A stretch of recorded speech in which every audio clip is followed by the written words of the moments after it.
7h48, Jean-Michel Apathy, vous recevez le vice-président du Front National, Florian Philippot. Bonjour Florian Philippot. Bonjour. Espérez-vous conquérir au moins un département dimanche prochain ? On peut évidemment toujours l'espérer, mais... Lequel ?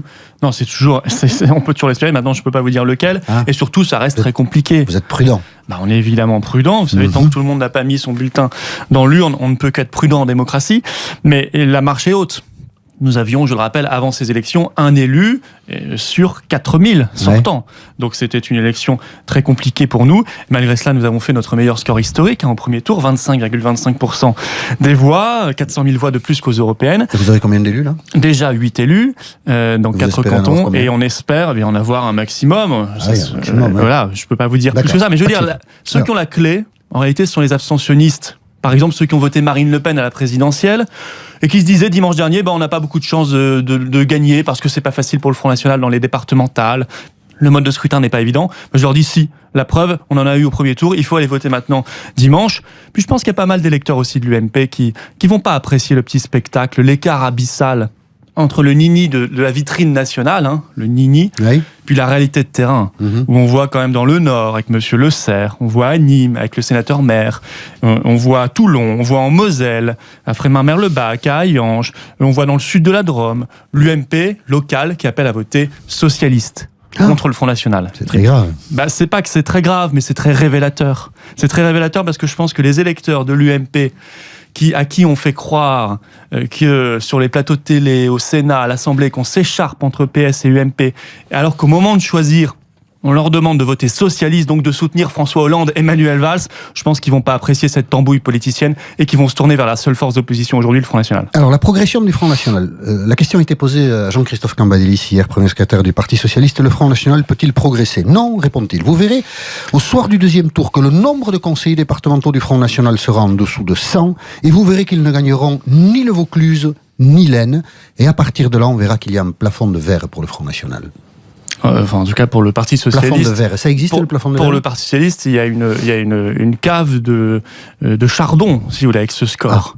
Une cave de chardon. Oui, ou de verre pilé. On va rester sur la notion de plafond de verre. Moi, je veux bien recevoir des leçons de M. Cambadélis, mais quand je vois le score épouvantable du Parti Socialiste et du gouvernement et le désaveu personnel pour Manuel Valls, qui s'est impliqué personnellement dans cette campagne, je pense que le Parti Socialiste devrait la jouer un tout petit peu plus modeste, d'autant qu'ils sont sortants dans 61 départements sur 100. Mais non, il n'y a plus de plafond de verre dans la aujourd'hui. notion de plafond de verre, est-ce qu'il y a l'intéressant, c'est la solitude du Front National ? Mais elle n'existe plus, cette notion. C'est vrai ? Dans les partiels. Vous n'avez pas d'alliés, vous n'avez pas la capacité de progression du Front National. On peut passer les 50% est limité par sa solitude.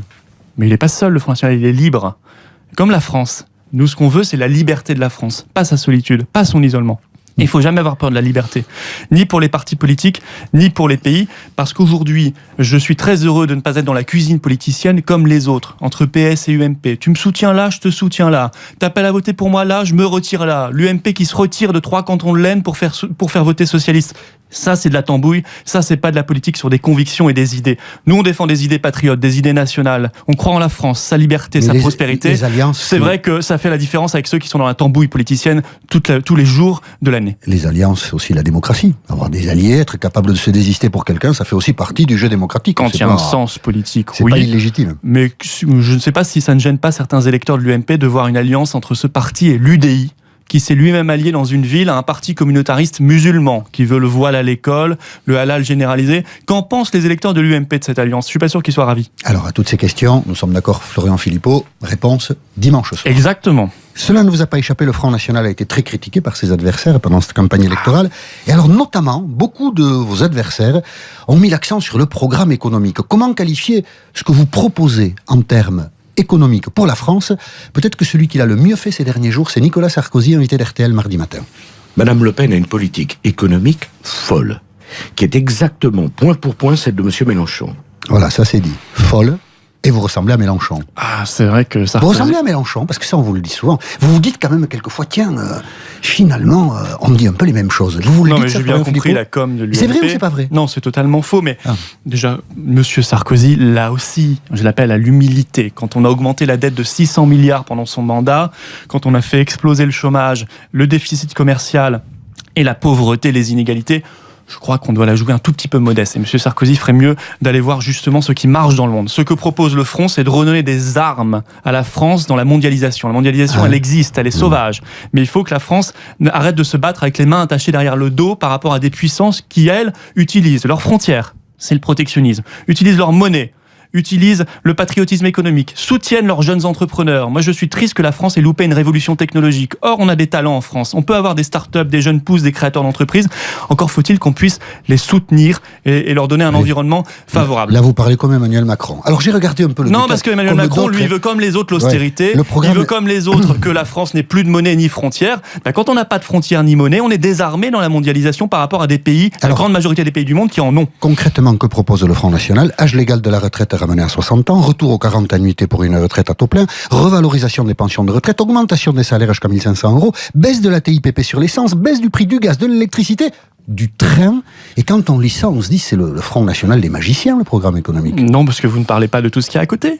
Parce qu'aujourd'hui, on gère la pénurie. Comment voulez-vous faire tout ça? Attendez, aujourd'hui, on gère la pénurie, il n'y a pas de croissance. Alors évidemment que... Il suffit de voter pour vous qu'il y ait de la croissance. Sans croissance, vous augmentez les taxes, les impôts, les tarifs publics en permanence, les Français le sentent bien et le pouvoir d'achat diminue. En plus, ça ne fait pas baisser la dette et les déficits. Donc c'est complètement stupide l'austérité. Il faudrait peut-être se le dire un jour. Moi, je ne veux pas qu'on aille sur le chemin de la Grèce. La croissance, ça se décrète? Simplement, oui, la croissance, ça ne se décrète pas, ça se construit. La croissance, ça se construit. Je ne me résous pas aux 0% de croissance et pour cela, il faut changer de politique économique et tenter le patriotisme économique qui marche ailleurs dans le monde. Je rappelle que les pays européens en dehors de la zone euro font plus de croissance que nous parce qu'ils n'ont pas ce boulet de l'euro. Je rappelle que ceux qui font du protectionnisme contre la concurrence déloyale ont de la croissance parce qu'ils peuvent réindustrialiser leur pays. Ceux qui aident leurs petits entrepreneurs ont de la croissance parce que c'est eux qui créent de l'emploi. Alors avec de la croissance, évidemment, on n'est pas obligé de gérer la pénurie.